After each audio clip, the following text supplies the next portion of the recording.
Good evening. It's really great to be in front of you guys. I'm used to talking to bankers and lawyers, so this is a very nice change. I'm looking forward to getting feedback from you guys. I'm from OpenFin, and we've got some technology that we'd like to show you. That's you can explain it in many different ways. One of the ways of looking at it is it's a virtualization layer for applications on the desktop. Another way of looking at it is it's a next generation browser purpose-built for corporates. I'm going to launch the App Store. The App Store is going to do a single sign-on to all the applications in the App Store, and then it's going to place them exactly on the screen where they were before.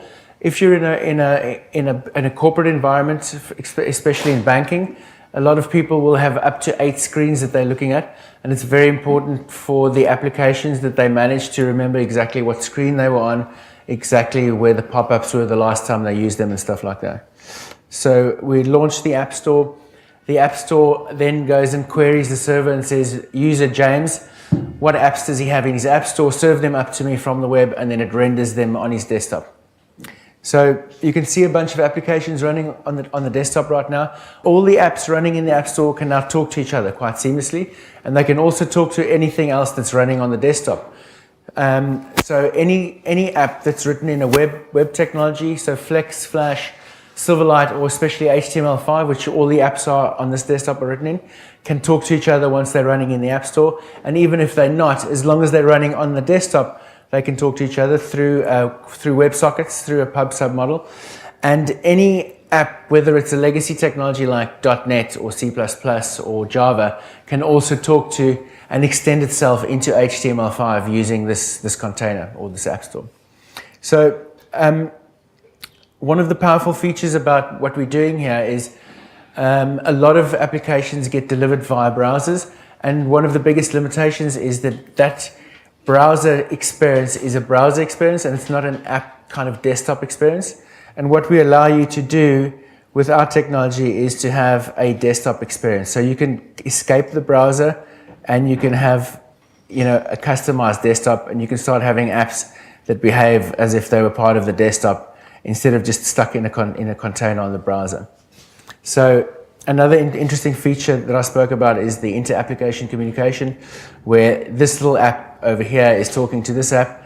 Communication on the desktop. Every time I click on a different currency pair, the little gadget to the right-hand side updates itself. All the communication is happening on the desktop. We're not going back to a server. In a big corporate environment where there's a lot of data that's getting slung around and a lot of payment for data and permissioning for who can see the data, it's very important that you don't have to go back to a server and re-verify that user can take the data and put it on another application, because all the content and data is getting shared on the desktop. Another important feature that people like in the corporate environment is applications that can jump up and have pop-ups that can come and take control of your desktop. And now I've got this application that jumps up in front of my other apps, tells me there's an important thing that's going on in the market that I need to react to, and then I can go in and I can do a trade, and then it feeds back onto this app over here, and then I get a little trade pop-up notification. So it's very much about the desktop experience and not having something that's stuck in a browser. It's just an HTML5 app. It's totally customizable, and you can just build it and make it look exactly like you want. And it just tells me these are all the apps that I've got in my App Store. I want to launch that one as well. I can't see it.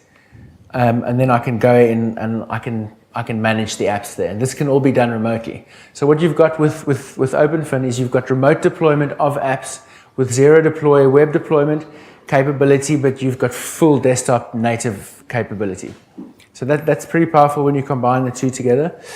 Questions for you guys is, we're targeting financial firms because that's our background and that's all we know. And it would be very interesting to see if anyone in the audience had some tips for us on features they thought would be interesting for us to add here, and B, if there was another sector in the market that we should be looking at instead of just financial firms.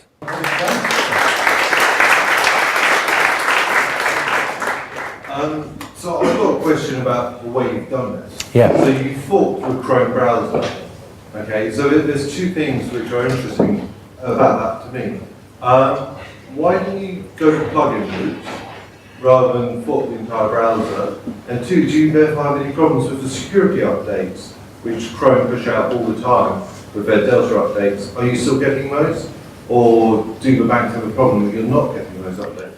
So yeah, that's a good question. We've built our whole the whole platform is built on top of Chrome OS, and we didn't actually use the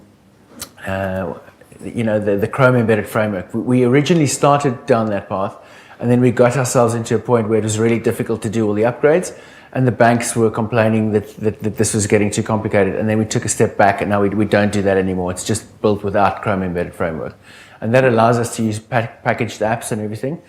And what we've been told by the banks, and the way we've built this is about 15% of our container is Java and C++, the rest is all HTML5.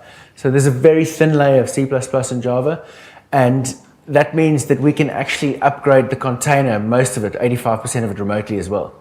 So the banks have told us that they would be comfortable with an 18-month to 24, 36-month upgrade cycle for the container, because the apps that are running in the container, they can upgrade real time. And they like the fact that we actually take all the Chrome updates, which happen every 6 weeks, and integrate those to the platform, and they get those as a part of the service we offer them. I'd be interested to know if anybody has got an alternative use for this. So away from finance, is there anything that this kind of real-time information could also be applied to? So there's so many really good frameworks like Sencha, and all those guys in PhoneGap and all those guys that are doing stuff like this for mobile, and they are very, very well funded, and we just don't want to go after them. So we've firmly focused on corporate desktop. Thanks very much. I really appreciate your time.